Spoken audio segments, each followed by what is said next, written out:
Hello to everybody and great good morning to all of you. कैसे हैं आप लोग?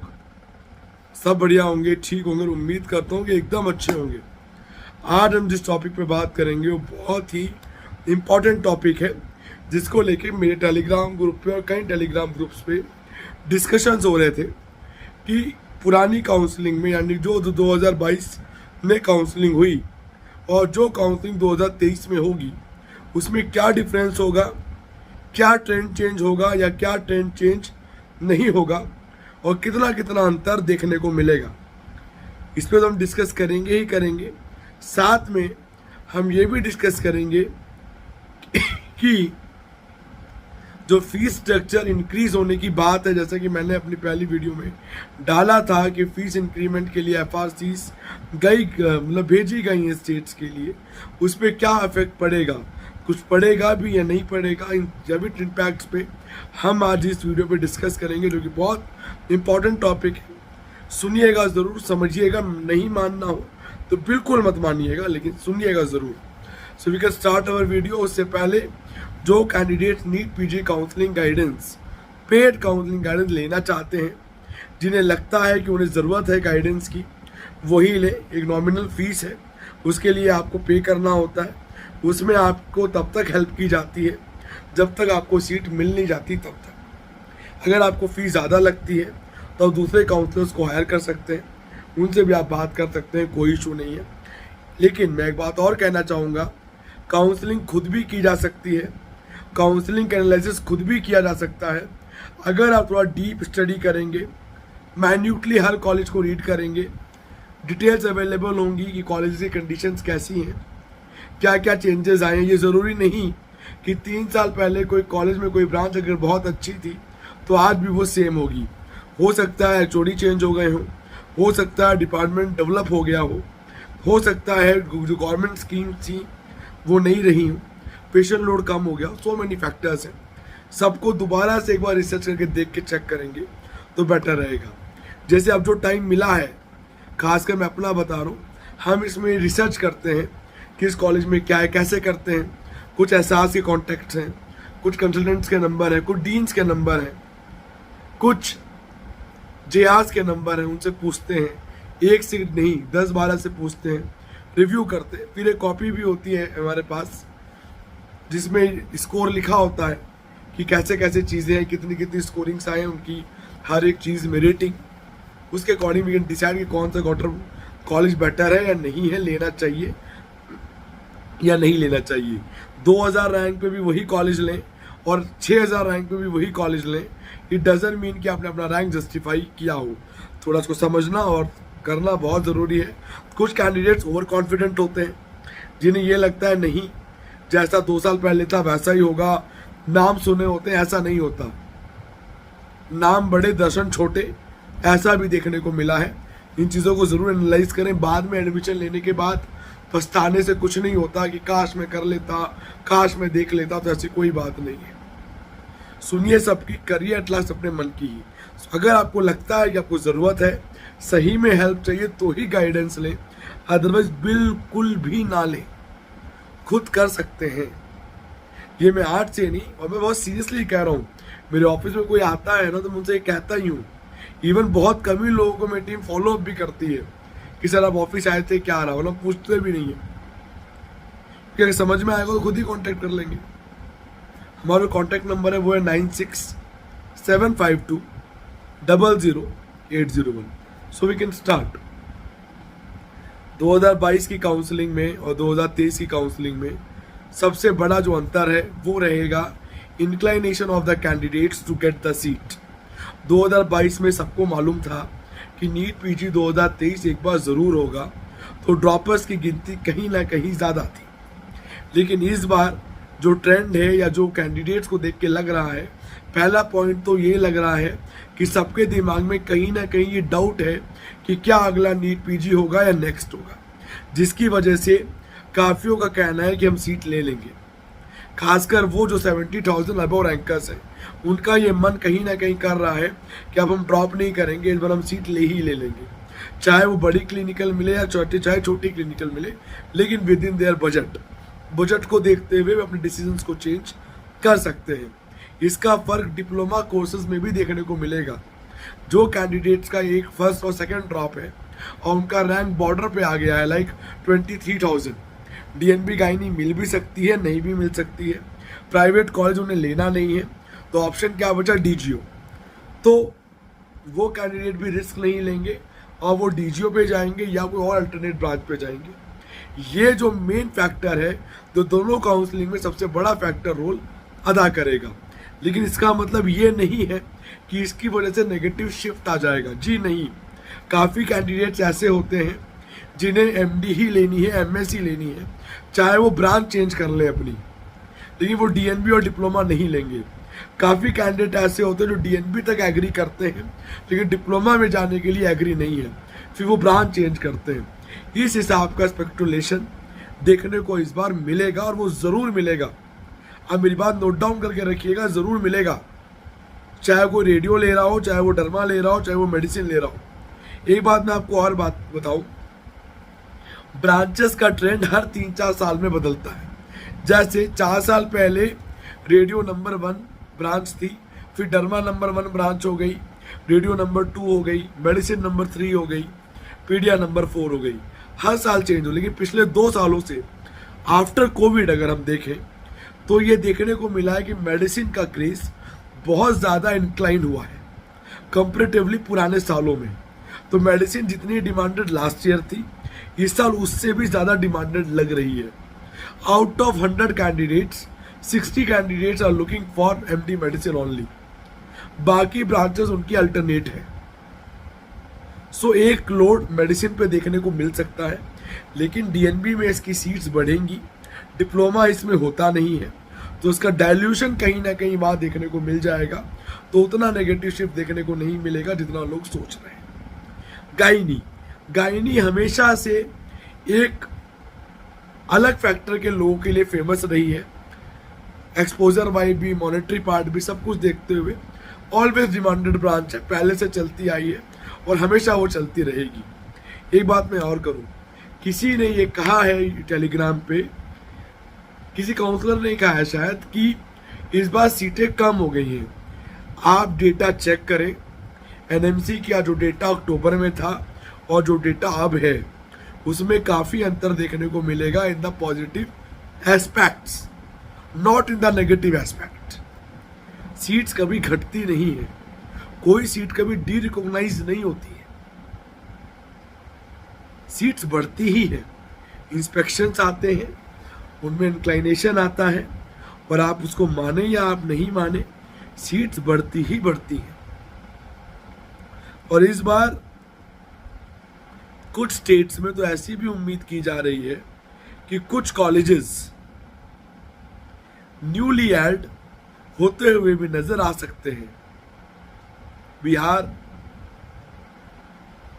यूपी, बंगाल, महाराष्ट्र, जहां पर पहले सीट्स नहीं थी पीजी की, इस बार उनमें आ जाएगी, चाहे वो गवर्नमेंट हो चाहे वो प्राइवेट हो। ये जो एनएमसी पे जो डेटा है ये मैं उसको देख के बता रहा हूँ, और जो भी मैं इंफॉर्मेशन देता हूँ ना, I am seriously telling, I am not looking for the views के लिए बिल्कुल भी मैं वीडियो नहीं डालता हूँ। जो इन्फॉर्मेशन लॉजिकल होती है, एथिक्सफुल होती है, मैं वही डालता हूँ। चाहे किसी को अच्छा लगे चाहे किसी को खराब लगे, तो वो उनकी अपनी इच्छा और वो उनकी अपनी मंशा है, उसमें मैं कुछ चाह के कर भी नहीं सकता और ना मैं कुछ बोल सकता हूँ। तो इस बार जो नए कॉलेजेस आने की बात हो रही है, एक तो बंगाल में है कि इसकी उम्मीद है कि ये कॉलेज में पीजी की सीट्स आ सकती हैं। प्राइवेट कॉलेज है, Shri Ramkrishna institute of medical science and Sanaka hospital Durgapur, इसमें उम्मीद है कि सीट्स आ सकती हैं। और उत्तर प्रदेश में बात करें तो कुछ कॉलेजों में, प्राइवेट कॉलेज में सीट्स का इंक्रीमेंट भी होने की उम्मीद है, जो कि नज़र कहीं ना कहीं आ रही है। National capital regional institute of medical sciences Meerut, Krishna Mohan medical college Mathura, Varun Venkateshwara institute of medical science Gajraula, इनमें उम्मीद करते हैं कि कुछ सीट बढ़ेगी। और इवन लगभग 9 से 10 सीटें शारदा में भी बढ़ती हुई नजर आ रही है। डिफरेंट ब्रांचेस की। तो ये उम्मीद कहीं ना कहीं है। और बिहार के अंदर 2 कॉलेजों में नई सीट आने के चांसेस हैं, मधुबनी मेडिकल कॉलेज और Lord Buddha medical college. Haryana में अल्फला मेडिकल कॉलेज और world college of medical science, in 2 colleges में इस साल से पीजी की सीट्स आ सकती हैं, ऐसा देखने को मिल रहा है और अंदाज़ा है। बाकी स्टेट्स की डिटेल में धीरे धीरे आपको अपडेट कराऊंगा और आपको मैं कहीं ना कहीं बताऊंगा कि कितना डिफरेंस रह सकता है या नहीं रह सकता। और जब सीट्स बढ़ती हैं ना तो कट ऑफ पे फर्क हमेशा रहता है। अब लोग मुझसे ये पूछ रहे थे कि सर जब सीट्स बढ़ रही हैं तो नेगेटिव इफेक्ट इम्पैक्ट कैसे आएगा। नेगेटिव इम्पैक्ट का मतलब ये नहीं कि वो ब्रांच जितने पे क्लोज हुई उतने पे ही क्लोज हो गई। नेगेटिव इम्पैक्ट का मतलब होता है जो कॉलेज लास्ट ईयर जिस रैंक पे मिला था वो इस साल नहीं मिलेगा, इसको कहते हैं नेगेटिव इम्पैक्ट। और लोड पे भी डिपेंड करता है कितने कैंडिडेट किस ब्रांच को ज़्यादा टारगेट कर रहे हैं। इस साल रेडियो डर्मा पीडिया को अगर मैं हटा दूं या मेडिसिन को मैं हटा दूं, इन 4 ब्रांचेस को, तो किन पे ज़्यादा लोड है। मुझे ऐसा लगता है कि सर्जरी इस बार औरतों से ज़्यादा इंक्लाइन है। मुझे ऐसा लगता है एनेस्थीसिया ऑफ्था ईएनटी से ज़्यादा इंक्लाइन है। लेकिन ये दोनों का डाइल्यूशन हो जाएगा और ये दोनों पुराने कट ऑफ से पॉजिटिव इम्पैक्ट पे रहेंगे। कैसे? एक तो इनकी नंबर ऑफ सीट्स बहुत ज़्यादा है दोनों ब्रांचेस की, सर्जरी की भी और एनेस्थीसिया की भी। डिप्लोमा में भी अवेलेबल है एनेस्थीसिया, डीएनबी में भी, एमडी में भी, प्राइवेट लो फीस में भी, मीडियम फीस में भी और हाई फीस में भी। इसीलिए सीट्स भी बढ़ रही हैं इनकी, इसीलिए ये बेनिफिट पे रहेंगे। गायनी मैंने पहले कहा, जहां ये ब्रांच पहले थी आज से 10 साल पहले, आज भी वही है। डिमांडेड थी, डिमांडेड है और डिमांडेड रहेगी। एक ब्रांच और रेस्पिरेटरी मेडिसिन, कोविड के बाद इस ब्रांच की डिमांड देखने को मिली। जब से ये फाइनल हुआ कि आप इसमें डीएम कार्डियोलॉजी कर सकते हैं, तब से ये ब्रांच और हाई डिमांडेड हो गई, जो कि इक्वलेंट कहीं ना कहीं पीडिया और टीबी चेस्ट आगे पीछे चलती हुई नजर आती है। पीडिया को लेने वाले लेते हैं, कुछ लोग कंफ्यूज होते हैं पीडिया और टीबी चेस्ट के लिए। अलग अलग प्रोस्पेक्ट्स हैं दोनों के, प्रॉज और कॉन्सेस हैं, इसीलिए दोनों के पे स्केल्स अलग अलग हैं, कुछ जगह सेम है। सेल्फ प्रैक्टिस के लिए भी दोनों ब्रांचेस इक्वली ठीक है। थोड़ा डिमांड और सप्लाई का है। एक बात मैं आपको और कहूँगा, शायद मेरी बात आपको बहुत ऑकवर्ड लगे, कि ब्रांच आप किस शहर में सेटल होने वाले हैं फ्यूचर पे, उस पर भी बहुत डिपेंड करती है। अगर मैं दिल्ली, एनसीआर, मेरठ, गाजियाबाद, लखनऊ, कानपुर, भोपाल, इंदौर, जयपुर, पटना, बेंगलोर, हैदराबाद, पूना, मुंबई, कलकत्ता, इनकी बात करूं, जो कि मेन बड़े, नागपुर, मतलब जो बड़े बड़े सिटीज़ हैं, जहां बड़े बड़े मल्टी कॉर्पोरेट, मल्टी स्पेशलिटी, बहुत सारे डॉक्टर्स, पुराने doctors, more than 30 year 40 years बैठ के प्रैक्टिस कर रहे हैं, वहाँ अगर आप ये चाहें कि एकदम आप एहसासशिप करके आएँ और इंडिपेंडेंट अपनी प्रैक्टिस शुरू करें, चाहे आपके पास कोई भी ब्रांच हो, तो आपको स्ट्रगल करना पड़ेगा। लेकिन वहीं अगर आप बी टाउन्स में चले जाएं, तो हो सकता है कुछ ब्रांचेस का फ्यूचर में बहुत ब्राइट हो और वो बहुत अच्छा हो। जैसे मैं दिल्ली के नियर बाई बात करूं, गुड़गांव, लगभग 10-12 कॉरपोरेट्स हॉस्पिटल्स हैं। उसके बाद बी लेवल के भी बहुत सारे हैं, सी लेवल के बहुत सारे हैं। गाजियाबाद भरा पड़ा है, नोएडा बहुत सारे हैं, दिल्ली आप जानते ही हैं। तो यहाँ कोई भी करके आएगा ना कहीं या फेलोशिप साथ हो, सुपर स्पेशलिटी साथ हो, अच्छी जगह से एहसासशिप हो, बढ़िया जगह आप जॉब कर चुके हो, ये फैक्टर्स कहीं ना कहीं ज़रूर मैटर करेंगे। इसीलिए ब्रांच जगह के अकॉर्डिंग, अपनी चॉइस के अकॉर्डिंग, अपनी ड्रीम के अकॉर्डिंग ही चूज़ करनी चाहिए। कॉम्प्रो बिल्कुल भी नहीं करना चाहिए। एक ट्रेंड मैंने और नोट डाउन किया इस साल, पिछले सालों में ये नहीं था, इस साल नोट किया है कि जो कैंडिडेट्स जिनका यूजी प्राइवेट से है, वो ये कहते हैं कि मैं ब्रांच चेंज कर दूंगा, मैं फ्यूचर कॉम्प्रोमाइज़ कर दूंगा, लेकिन मैं प्राइवेट से या डीएनबी से नहीं करूंगा, क्योंकि मुझे एमडी ही चाहिए। इसके लिए मैं ब्रांच चेंज करने को तैयार हूं, ऐसा नहीं होता। ड्रीम होता है। आज जो लोग हैं वो लाइफ लॉन्ग चलेगा। डीएनबी ले सकते थे, इक्वलेंट थी, नहीं लिया क्योंकि डीएनबी नहीं लगवानी। इक्वलेंट है बॉस, गवर्नमेंट ने इक्वल कर रखा है, इक्वल कोर्स है, कोई दिक्कत नहीं है। प्राइवेट की बात है, बजट था, पेरेंट्स अफोर्डेबल थे, मुझे नहीं लेना क्योंकि मुझे लेबल गवर्नमेंट का चाहिए। लेनी थी सर्जरी, ले लूंगा ENT, लेबल गवर्नमेंट का चाहिए। End of the day skills काम आती हैं, एंड ऑफ द डे आपकी प्रैक्टिस काम आती है, एंड ऑफ द डे आपकी नॉलेज काम आती है, एंड ऑफ द डे आपका बिहेवियर काम आता है, ये चीज़ें काम आती हैं। लेकिन जो आप आज ले लेंगे वो लाइफ लॉन्ग चलेगा, उसका रिपेयरेबल नहीं है। दोबारा कोई और ब्रांच नहीं कर सकते हो घूम के। फिर सोच समझ के डिसाइड करें, ब्रांच को डिसाइड जरूर करें। मैंने कुछ कैंडिडेट्स का एक बात और नोट करी इस बार, जो कि ट्रेंड को इस बार डिस्टर्ब कर सकता है कि सर मेरी रैंक 50,000 है, क्या मिल सकता है? ENT ऑप्शन एनेस्थीसिया मिल जाएगा तो ले लूं क्या? कोई मन होता है, कोई इंटरेस्ट होता है, बहुत टाइम है, हॉस्पिटल जाएं, कंसर्न डिपार्टमेंट में बात करें, बहुत बड़ी बड़ी फैकल्टीज, बहुत बड़े बड़े सीनियर डॉक्टर्स जो इंडस्ट्री में महारत प्राप्त है जिन लोगों को, उनसे गाइडेंस लें, उनसे पूछिए, उनसे समझिए कि क्या फ्यूचर है, क्या फ्यूचर नहीं है। और अगर मैं बात करूं ना, तो जो जिस भी फील्ड में होता है ना, वो उसके प्रोस कम गिनाता है, कौन ज्यादा गिनाता है, क्योंकि ये एक नेचुरल ह्यूमन बीइंग की एक आदत है। और कोई ब्रांच खराब नहीं होती है। जो लोग कह देते हैं ना खराब है, खराब कोई ब्रांच नहीं होती। सैचुरेशन और नॉन सैचुरेशन लेवल है जो कहीं ना कहीं आता है, वो भी हर जगह नहीं आता। बी टाउन में चले जाइए, छोटे गांव में चले जाइए, छोटे शहरों में चले जाइए, every branch is green. Ortho is also green, जिसका सैचुरेशन कहते हैं लोग। Surgery is also green. Radio में कहते हैं AI आ जाएगा, अफेक्ट कर जाएगा, AI नहीं आएगा अभी 25-30 साल। तो बहुत सारी चीज़ें हैं, बहुत सारे फैक्टर्स हैं जो ट्रेंड बदल देते हैं, जो डिफरेंस ला देते हैं पुरानी काउंसलिंग और नई काउंसलिंग में। तो आपको अपने मॉड्यूल पे चलना है, आपको अपनी कोई स्ट्रेटेजी चेंज नहीं करनी। आपको लेना ये ब्रांच है, ये ऑप्शंस हैं।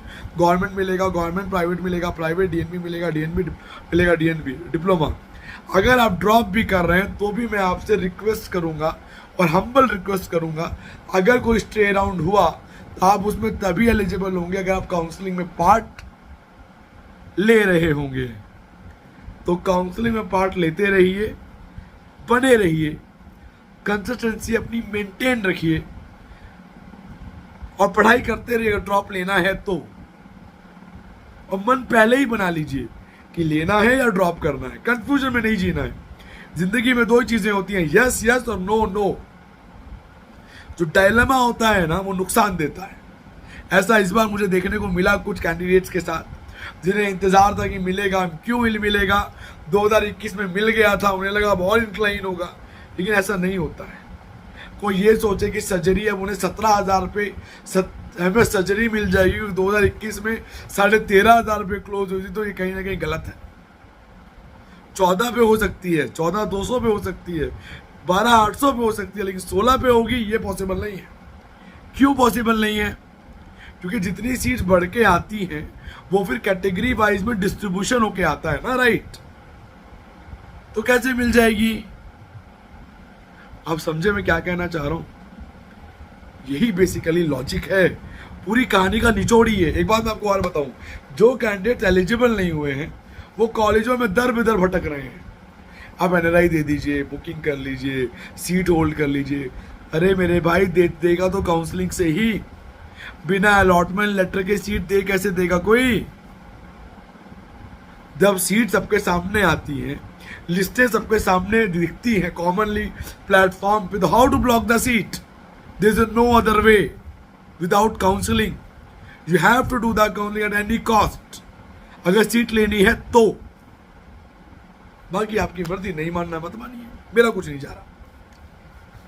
कोई डाउट है, कोई कंफ्यूजन, तो गिवन नंबर पे कॉल कर सकते हैं 9675200801, 9690796426। careerexpert.co.in हमारी वेबसाइट है। फॉलो कर सकते हैं, हमारे टच में रह सकते हैं। हम आपको तब तक असिस्ट करेंगे तो आपको सीट मिल नहीं जाती। अगर आप काउंसलिंग खुद करने में सक्षम है, एनालिसिस पॉसिबल है, it's not at all a rocket science, you can do by yourself also. No need to hire any of the counsellor, not me. किसी को हायर करने की जरूरत नहीं है, खुद आप इजीली कर सकते हैं। So just do yourself better and best. Bye bye, take and have a great day. Bye bye.